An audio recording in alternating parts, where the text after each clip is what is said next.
Hi guys, welcome to the little wood shop again. So for this week, bunch of small jobs we had to get done, and then also we continued with the big oak table.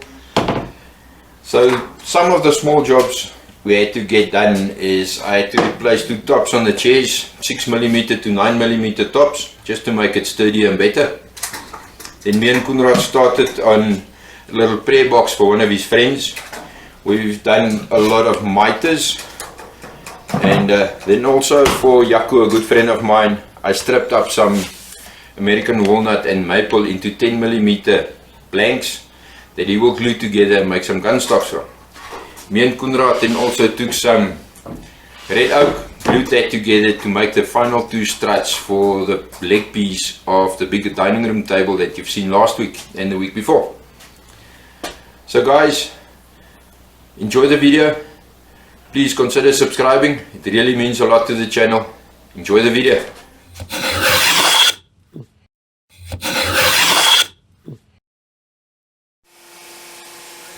So after planing and cutting some mahogany up, we put it through the drum sander to get rid of all the fluff, and it came out quite nicely. This is what we're gonna build the little prayer box from. So for one of Koenraad's friends, we're making a little prayer box from mahogany, and we've mitered all the sides. This is the main box, and now we're going to do the fold and glue method. Show you in a second. Once again using Alkaline Ultra.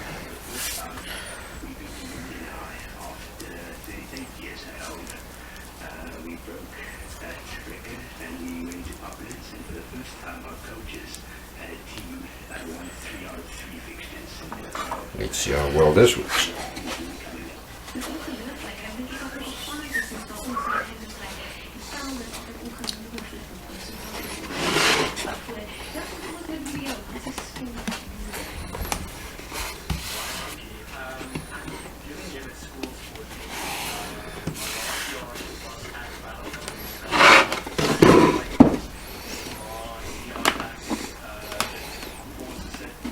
Perfect.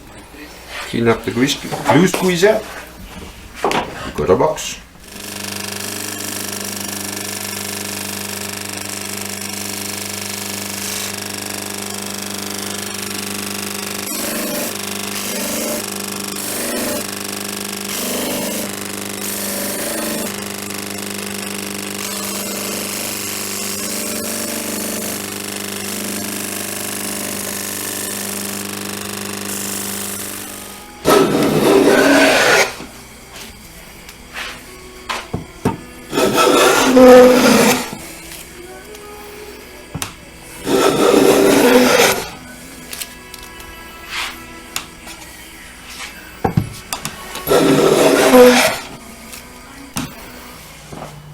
Hi guys, welcome to the little wood shop again. So there's so many projects at the moment running in the wood shop that I'm getting all frustrated. At the moment on the board I've got quite a few things running, like the big red oak table that we are busy with. It's a gorgeous project, but there's a bunch of small projects that I really need to get out of this workshop again to make space in the workshop.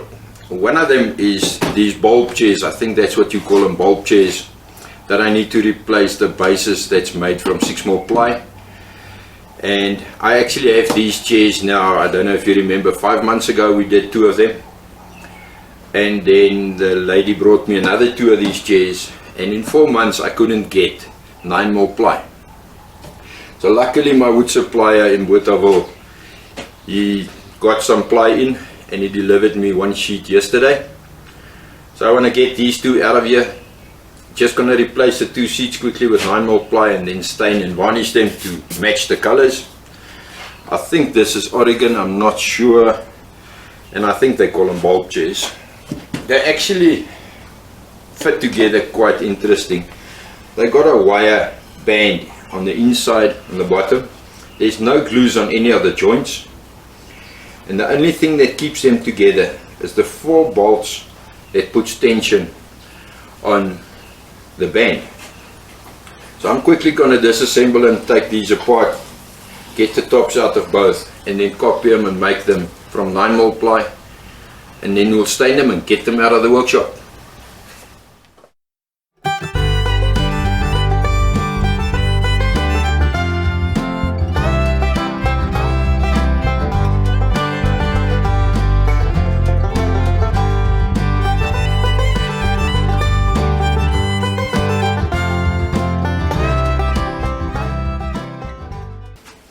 So I get rid of the little corners somewhere with a scroll saw quickly. Just get the worst out, and then on the bobbin sander we'll finish them up.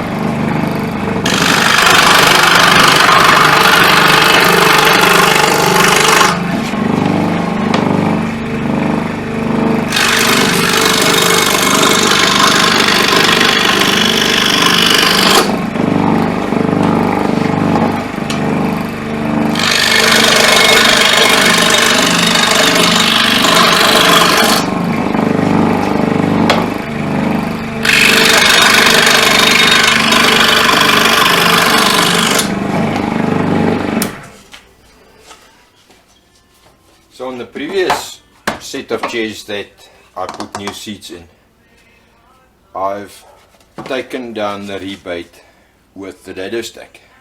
But just to show you that there's different ways, I need this to fit into a hole that's smaller than 9mm. So I just set up my dado bit to cut away the extra meat that I don't need. And it's actually quite fast. Let me show you.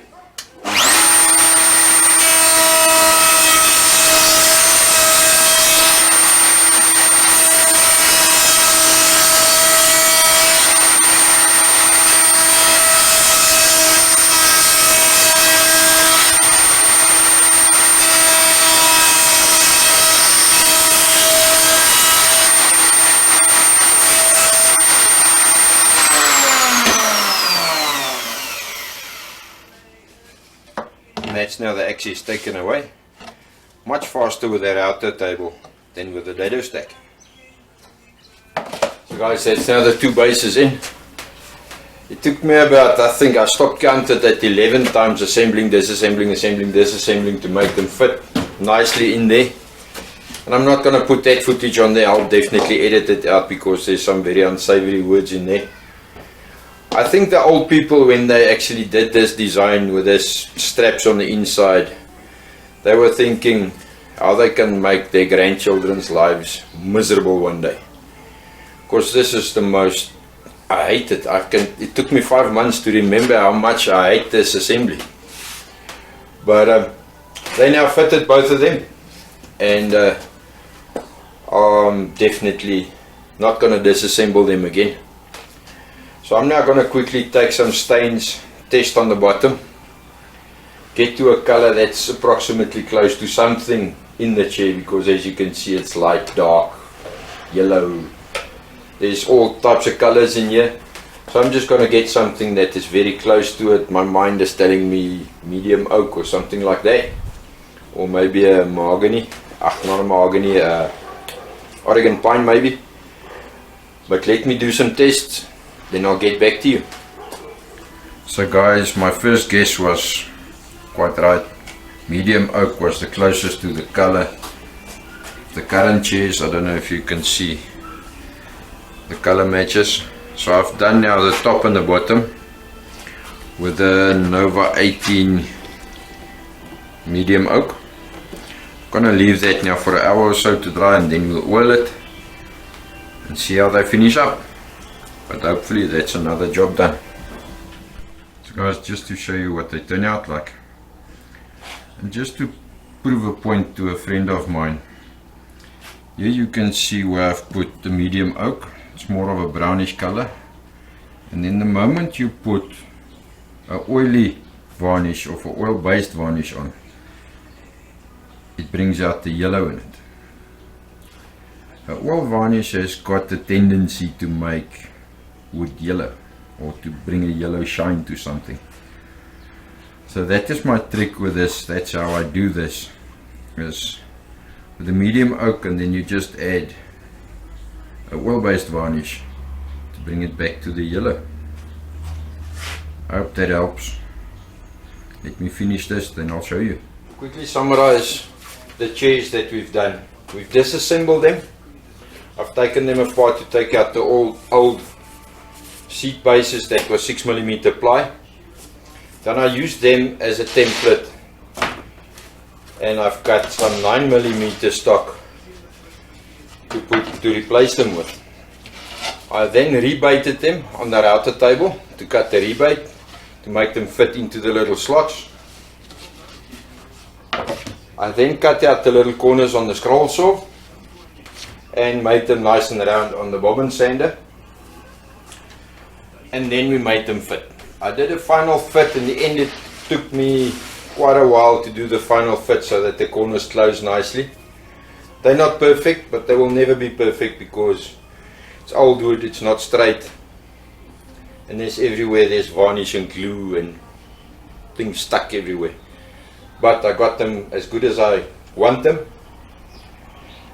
I then fitted them, sanded them, and then stained it with a medium oak stain, top and bottom. I then used wood octane as a final varnish, which is a polywax sealer, a very good varnish, but it's oil based, and as I showed you, it tends to bring a bit of yellow out of your wood. I waited for that to dry, and then I took my normal beeswax finish that I mix myself. It's 1:7 beeswax and mineral oil mix, so 7 parts mineral oil, 1 part beeswax, and I just wiped down the whole chair to give it a finish. I think the colors came out quite nicely. I don't know if you can see that. The color matches relatively nice, and that's another project now done. I'm glad this is out of the shop. I'll give it to the lady next week, and then something else done and out of the workshop. So guys, that was a quick little project, but a hair-raising little project. I really hate the mechanism they use to tie everything together, and I'm glad it's finished. So that's another project done. So guys, I'm very excited about a new wood I got this week. This is what we call in Afrikaans patrijshout, or apparently in English they call it partridge wood.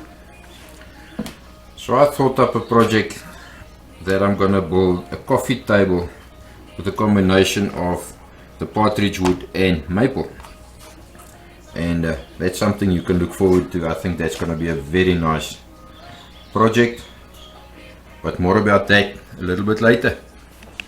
Another quick project I quickly want to do is I'm helping a friend out that wants to make some gunstocks from maple and American walnut. I'm just splitting this up into 10mm slabs for him, and because this is too high for my bandsaw can only handle 145mm, this is 180mm. I'm going to do it on the table saw, so I'm losing 3mm curve on it.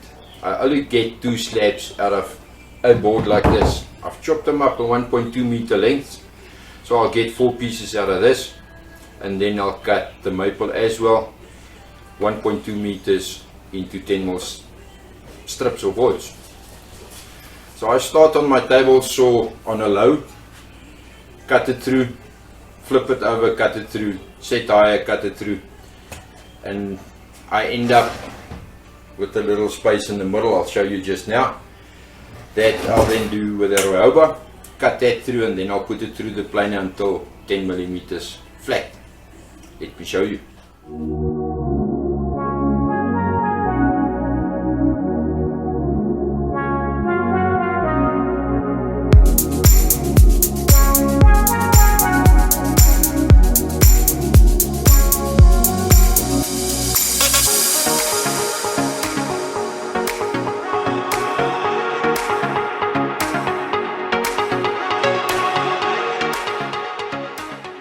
So this is now where the tedious job comes in, where I must cut the little leftover in the middle of the piece of wood through. I'm gonna try my new Japanese saw that my very good friend Kunrad bought me as a gift. Thank you again, Kunrad. I've got the old Ryoba Kazuki. That works. I've done the previous ones with them, with this one. But got a new one. So I'm not sure. I can't read Japanese, so I'm not sure what the plan is, but it says Kukuri Corporation. It's also some type of Ryoba. It's a very nice saw. Now I'm just basically gonna split it through the middle. The piece that's left over. Let me show you.